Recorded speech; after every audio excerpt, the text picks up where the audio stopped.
Sorry. Hi, everybody. Hi,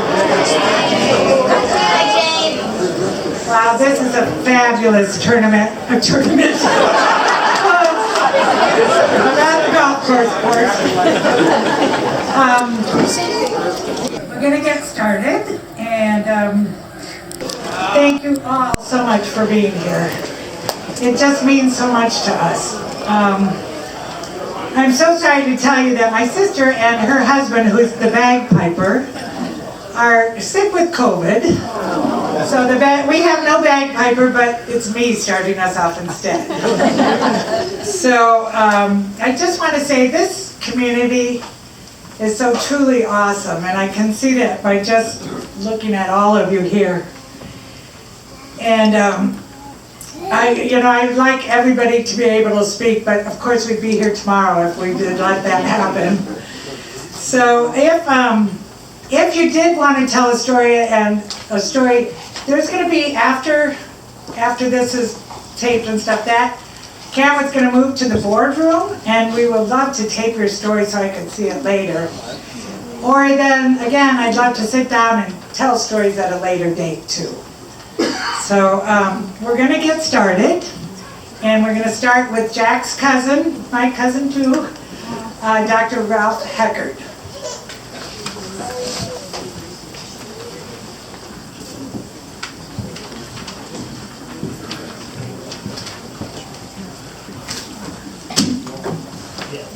I just found out, I was speaking 2 days ago, so I'm going to read it. But I'm going to leave the adjectives and superlatives and anecdotes to Harry, Kevin, Pete, and Alan, and Katie and Jane. Move the mic. Hello? Sorry.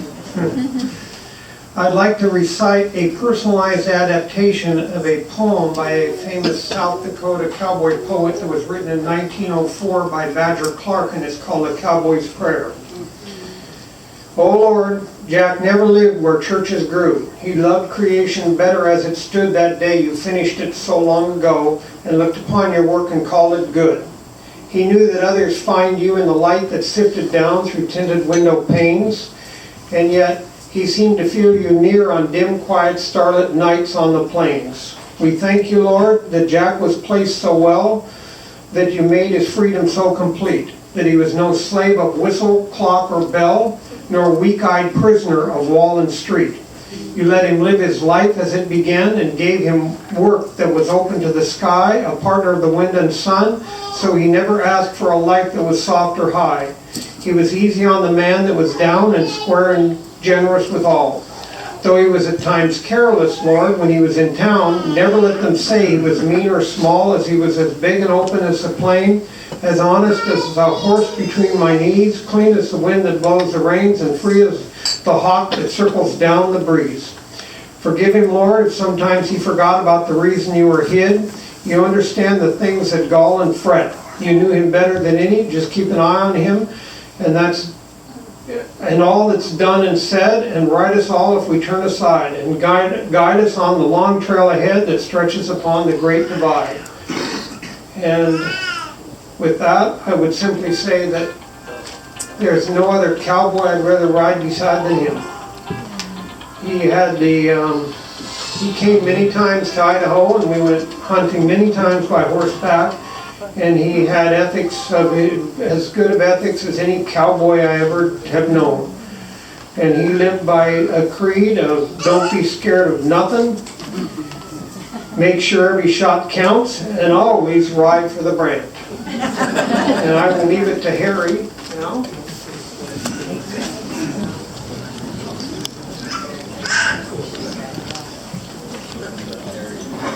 I think it's me only because I'm the oldest one that still knows him or knew him. We moved in when I was about 4 and Jack was about almost 4, and I lived across the street. The first day we moved in, my mom said, "Hey Harry, there's another boy across the street just about your age, and you gotta go meet him. His name's Jack." So I walked out to the middle of the street, and lo and behold, there was Jack, and he said, "My name's Jack," and I said, "Well, that's good." And then he said, but you know, here in the South End, we kind of have initiation. And I said, well, what are you talking about? And he says, well, there's not many of us down here, and if anybody comes to the South End, you got to be initiated. And he's standing right in front of this great big holly tree. And I'm looking right over his head, and I'm going like, yeah, I see this coming. And he said, but you live here now, so I'm going to protect you and you won't have to be initiated. And if anybody big comes along, my brother Jim will take care of them.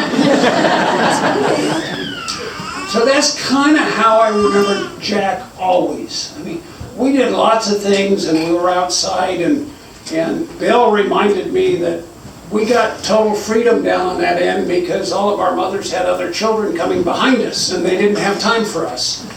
So we played on the golf course and we did all of the things, and yes, we did get into trouble. There were accidents, there were games. Jack was always the one that always stood up first and said, yep, it was my fault, I'll take care of it. Whether it was a window or the one street light that was out there. So he did that. Back then, there weren't many people, maybe this many people in Seaside, I don't remember. But it was so old that the phones only had 3 numbers. 213-877, whatever it was. And we all got upset when it had to have a letter with it, and everybody thought we were growing too fast. Edgewood, if you remember, it's all nice and pretty along the golf course now, was a gravel road. They were still logging up on Tillamook Head, and the log trucks came by every day, and they made a big pothole right there in front of the Cartwright's house. There was a little bend, and that pothole, which became bigger and bigger every time a truck went by, seemed to us at that age of 4 or 4.5 or whatever it was deep enough we could swim in until we got caught. There was a place on the golf course where there's a tree on the left side of the first hole. And behind that it drops down to the 9th hole, if any of you remember that. So that was always kind of a starting point for us. And we went out there and slid down that hill on the cardboard or whatever else. One year it snowed and somebody came up with skis. We didn't know what they were, but they were explained, and there was of course no way to attach your foot onto the skis, so we just got on them and slid down that hill. And everybody fell off except Jack. But that's the way it was. Jack always had that ability to balance and be athletic. Later on, I think Jim gave us a tire, and we'd stand by that tree and get inside the tire, and somebody would push us, and you'd go down the hill and see who could make it to the bottom again. After 5 or 6 tries and tip-overs, you could do it, but Jack did it in the first try. And that's kind of how it was. We got in trouble. The one street light that was there, and we only had one on Edgewood, it would go out as we got older more often. We could throw the rock farther. One year it snowed, and we all built forts on the snow on the golf course. And we had snowball fights, which was not too unusual, but being who we were and what we were doing, that very soon became the BB gun fights across the street. There weren't many rules. You were entitled, if you could find a piece of cardboard, to hide behind it, and you could not cross the street to shoot. So that was, okay. Our mothers didn't complain about that, but when it moved to 22s, then we got stopped. So that's kind of just how it was. We were always out on the golf course. We were always free.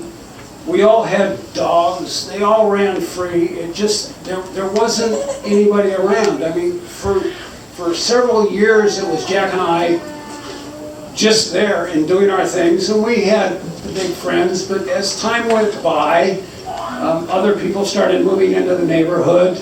Bill Weed came, David Kelly, if you remember him, came. The McGee girls came, wherever they are, Jackie and Diane. But one year, I kind of remember, it was, winters were long, and the town closed down pretty much altogether. So we decided we had to do something one winter, and we started a Monopoly game. And if any of you have played Monopoly, it goes fairly quickly.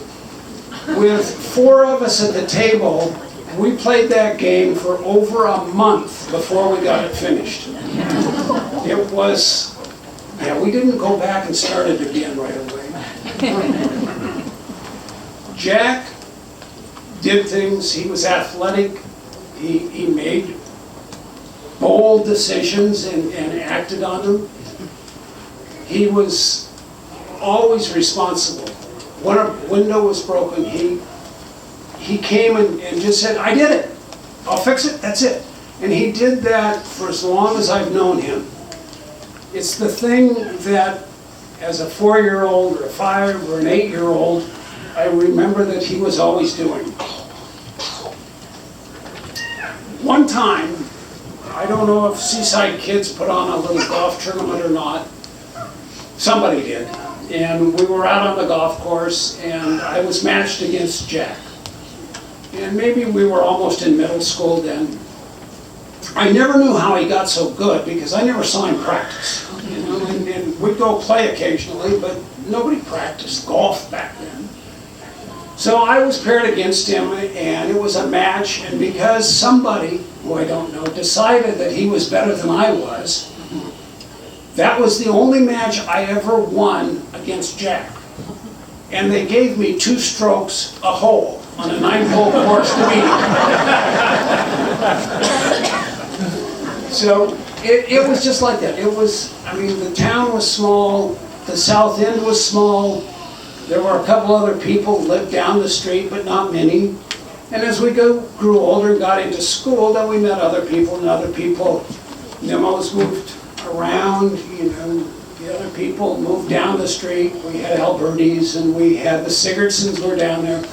But it was a really tight group when it started, and with Bill Weed, he reminded me one of our other mistakes on the way up, where somebody came out of the house with a jar full of 22 shells, and we stood on the driveway of the Cartwright house with a hammer, and we made them go bang. But, that's who we were back then, and that's who Jack was, and Jack lived that life out. And every day, I remember him and remember all of those things that we did to create who we were and who he was. Somebody that knew him later is going to come now. For 3 minutes, Harry, you did a really great job. So, I went to work for the Cartwright family when I was 13 years old, and I lived down in the Cove by where Harry moved to, and I used to ride my motorcycle to work. Speaking in microphone. I thought I was. And one day, Charlie, the night before, said, that's Jack's dad, if you see any elk, we've got to shoot them. So on my way to work that morning, the elk were out. So I ran to the golf course, or I didn't run, I drove my motorcycle as fast as I could, get to Jack's house, wake him up. I don't know if anybody here remembers Bob Radio, but Bob Radio, Jack called him, we went out, and Jack started shooting elk. And he was pretty famous early on for wounding a few animals, and Rat, Bob, and I and Jack spent all day over behind the relief pitcher, behind the cemetery, but we finally got all of the elk. So that was my first experience killing an elk with Jack. And then he taught me how to deer hunt. Got my first deer with Jack. Got my first bear with Jack. And then Jack turned me on to the Cartwright, or not the Cartwright, the Bergeson brothers, Larry and Wayne. And so I started hunting with them. And Jack was that way. He'd take you so far, and then he'd pawn you off to somebody else. So then after my work at the golf course and all the years with the Cartwright family, I started golfing here at the club. And of course, Jack was an average golfer. And I had a high handicap, and he liked that. And so we played in a lot of matches against people, and we won this 4-ball tournament one year. And Jack was like, all right, you know, this was good, you did good. And the next year, I didn't do so good. Well, he kicked me to the curb. And I watched Jack kick so many guys in this room to the curb because we could not perform the way the coach wanted us to perform. And I got to play golf with Jack and his 2 nephews, Pat and Jimmy, 10 days before he left us. And it was one of my best rounds in golf here against Jack, and I whooped him like a redheaded stepchild, and I was so happy. And then I got the phone call, and I was like, oh God, maybe I'm the cause of what happened. It bothered him that bad, but I don't think so. I'm going to turn the mic over to Kelly Hayner, and I'm going to take it to him. Kelly, stay right there. And he has a few words. Yeah, I got a few short stories. Back when we were teenagers, Jack called me and Larry Bergeson and said, I want to go out and check some traps out at the end of Elk Creek. And so we all hopped in his 54 Ford and rode out there, and he checked his trap. No, nothing in it, but we got to head back now. But we might see some bear on the way, so keep your guns handy. And so he got back in the rig and he says, oh no. I said, I got a flat tire. And I said, well, that's no big deal, we'll just change it. And he says, well, I don't have a spare. And I said, you mean you take us out here with highway tires way out the end of Elk Creek and no spare? He says, well, there's no spare. And I said, well, what the hell are we going to do now? There's no cell phones. And he says, I guess we're going to walk. So we had to walk all the way up the crossover to Balmer Creek, and then all the way down Balmer out till we come out by Clutchie Creek. And then the plan was we were going to hitchhike into town. But we soon realized that 3 teenagers packing rifles were So Jack finally gave us the rifle and said, I'll go get help. So we went and got something from the golf course and got us out of that one. So that was story number 1. The other one was when 75, and he says, let's go down and fish salmon down in the Nehalem. And I said, yeah, okay, I'll go with you. So we get down there and we're just starting to fish, and I said, Jack, where's the life jackets anyway? Oh, they must have blown out. And I said, really? I'm looking around a little more. I said, well, where in the hell's the fire extinguisher? Oh, well, it must have blown out too. And so that was my last fishing trip in this boat. But Jack was a wild man, and I loved him like a brother. I'll tell you, I could go on all day about it, but I'm not going to say anymore. He's like a brother. All of us. Pete, where are you?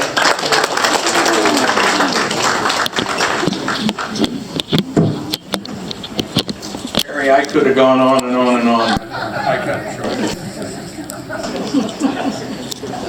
Well, I've been counting, Jane, and I think I got a few extra minutes here somewhere. Anyways. Okay. Can everybody hear me okay? Yeah.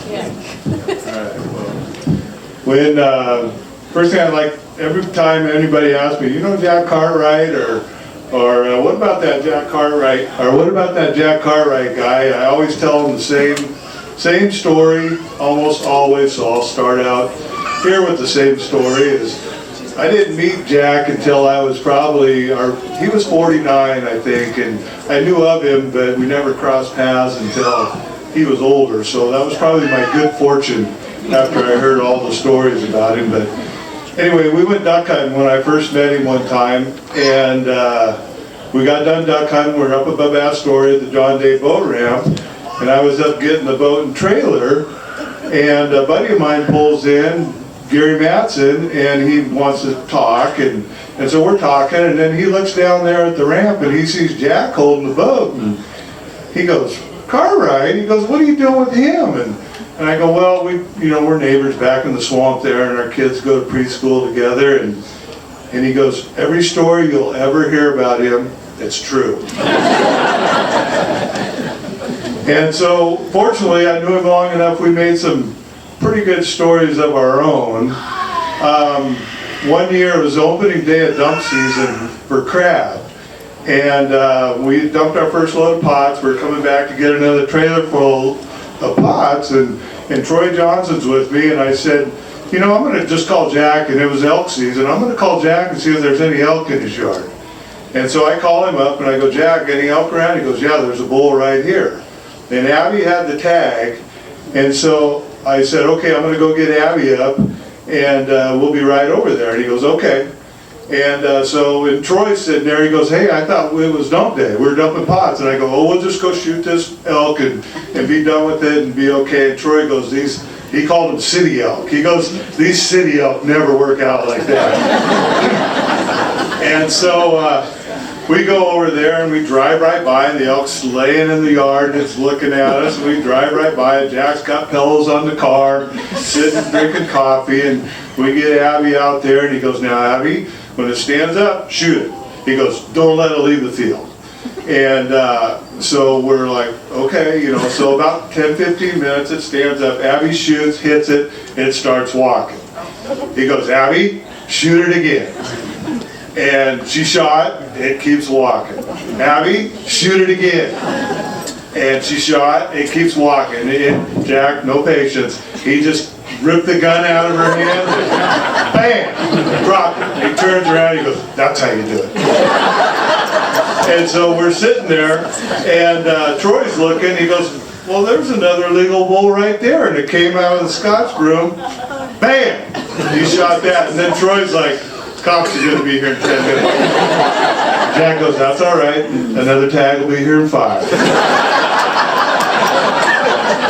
So, and I could go on, and I've only known him for the last 30 years, and I could chew up this hours telling stories I could tell you about. We ran out of arrows on an elk one time, and it was swimming across the lake, so we jump in the skiff. Jack puts the skiff right up on top of the elk. He goes, tie the rope around its antlers. And so we tie it off, and then he just starts towing it around the lake until it quits moving, I could tell you about the time he put on his golf shoes, goes across the lake over to Surf Pines, goes to these people's house, grabs their ladder, fortunately they weren't home, grabs their ladder, gets up on their roof, and chases a pigeon back and forth on their roof because it had one of his arrows stuck in it.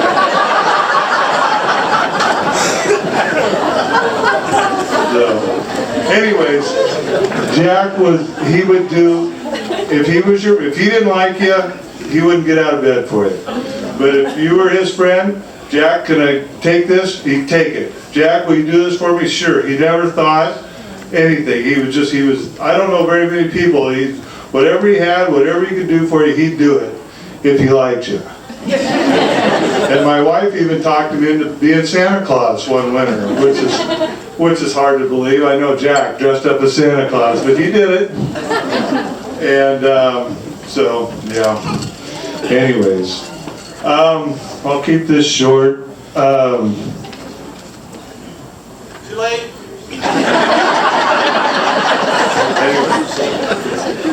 Jackie, Katie, you know that he was so proud of you. And the only complaint I ever heard about the girls was he would come over to the house every now and then, I think, to cool down, and he would go, I would just like to win one argument. And I would kid him, I go, Jack, they're smarter than you. And I go, and those three, they ain't never breaking ranks. And he goes, I know that, but they could let me win. So anyways, and he was really proud of the women you become.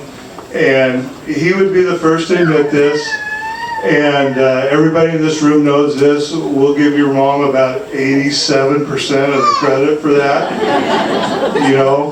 But that 13% pirate that's in both of you, everybody in this room knows where that comes from too.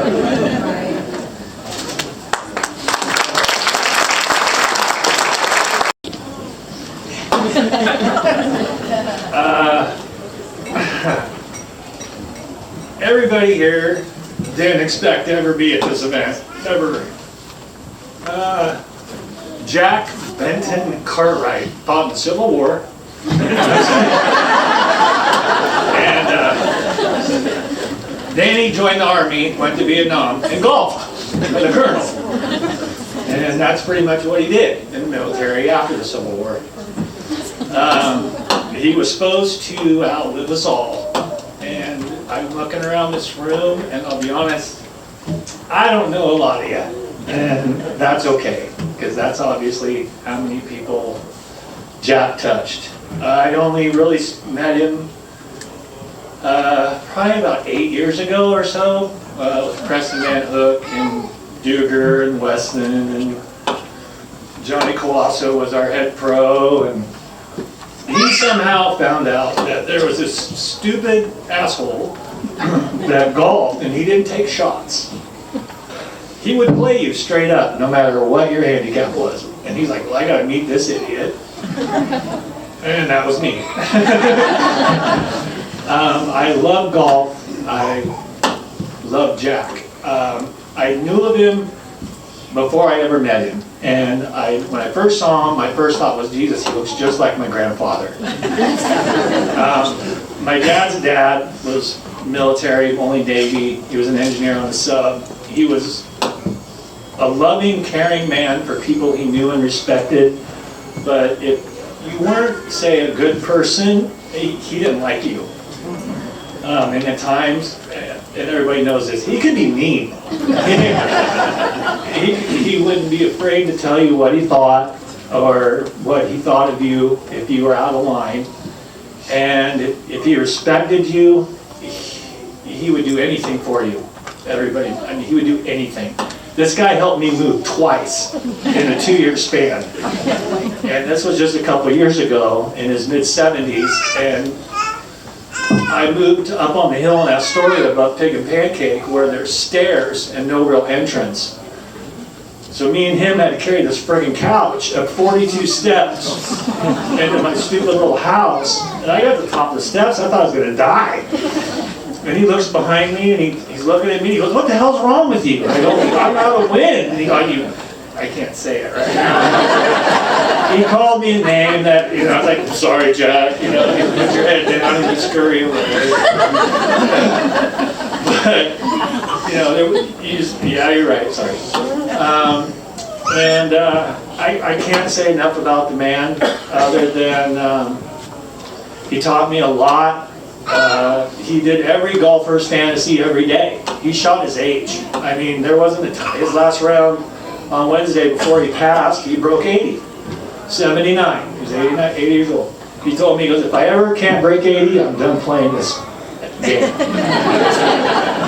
I'm really cutting back the language here.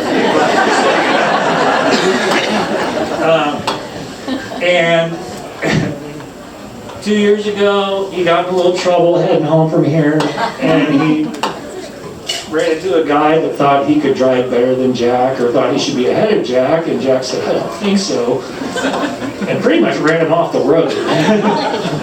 And he didn't go to jail, but maybe if he had, he wouldn't have died out hunting. So I'm like, what will I do? Would I rather be in jail or out hunting and passing? And I guess it would be out hunting and passing, because as everybody knows, as much as golf in his family, he loved hunting more than anything. And my heart really goes out to Billy, who was out there with him. And good try, brother. But, time was time, and we're all here now celebrating his life. And unfortunately, I don't think he would like that. I know there's about 6 people in this room. He's like, why the fuck are you up golfing right now? What are you doing here talking about me? So I got a can of Budweiser, I got him a shirt, I couldn't wear a do-rag, I really thought Katie and Jackie would, I'm more shocked or not. But there's a lot of stuff I wanted to say, but everyone's gonna say it for me. This is surreal, this is bullshit, and loved everybody, and JBC.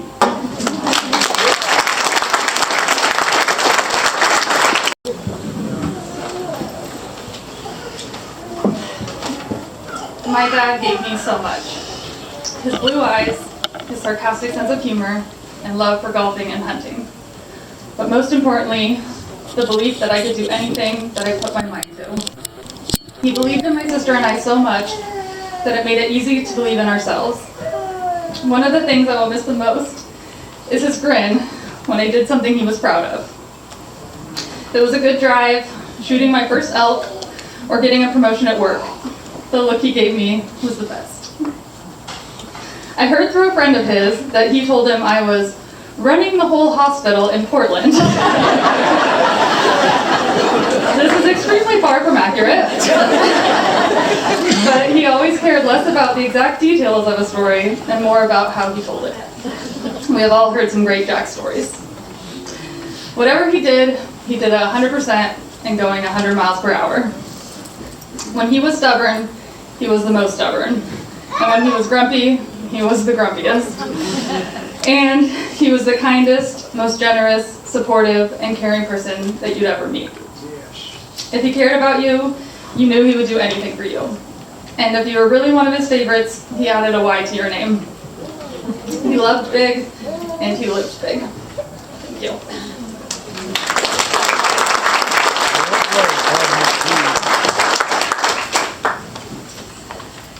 Hi again. I first want to start by acknowledging two very important people. First, Jack's sister and my good friend Lynn. She is the last of the fabulous Cartwrights of that era. And I'm so grateful for her being my sister-in-law. Next, I would like to give a huge thanks and much love to Billy Reed, our dear friend who was hunting with him at the time of Jack's passing. In 1979, when I first met Jack and the crew of the Arrow, I was hanging around the boat in Alaska and helping them with gear work. The crew and a couple friends of mine all went out to dinner. I keep losing my spot. I was sitting next to Jack and he kept pressing his knee into mine. Was he flirting? Almost a year later, they asked me to fly to Sitka and join the boat. We started dating 2 months after that. I was so lucky to get on the beautiful boat Arrow with a fabulous crew. Seriously, one of the very best group of longliners in Alaska. This is hard to believe, but they would listen to Barbra Streisand while we were working all day long, all night long. We also would listen to Motown and some rock and roll, but a lot of Barbra Streisand. One of her songs, called He Touched Me, became one of my favorite. Here is a list of ways that Jack touched me. His blue eyes and his smile, teaching me how to work around the deck of the boat. His work ethic, fishing skills, and new inventions to make our work slightly easier. The adventures we shared, from taking the boat 40 miles from Russia to the waters off of New Zealand, and all the many friends he would make in each port. Hearing the stories of him playing with all the local kids here before my time, and how proud he was of me. He touched me by the tremendous love he had for Jackie and Katie and now little Logan. His love, caring, and faithfulness to all of his friends. He was always the first to show up when someone needed a hand, when dancing with him. When wearing my late brother Bill's crazy print shirt on the last day of the Coast Tournament for good luck, every year, in and out. His curiosity when we traveled and saw many different cultures. When he would sing Johnny Cash's 16 tons of what do you get another day older and deeper in debt. His awe of watching wild animals from birds to elk to lions. Seeing his pride in our girls when they accomplished milestones. His joyful tears even when he tried to hide them. We'll now have a slideshow and music to go with it, and then lunch will follow that. Thank you again for all being here.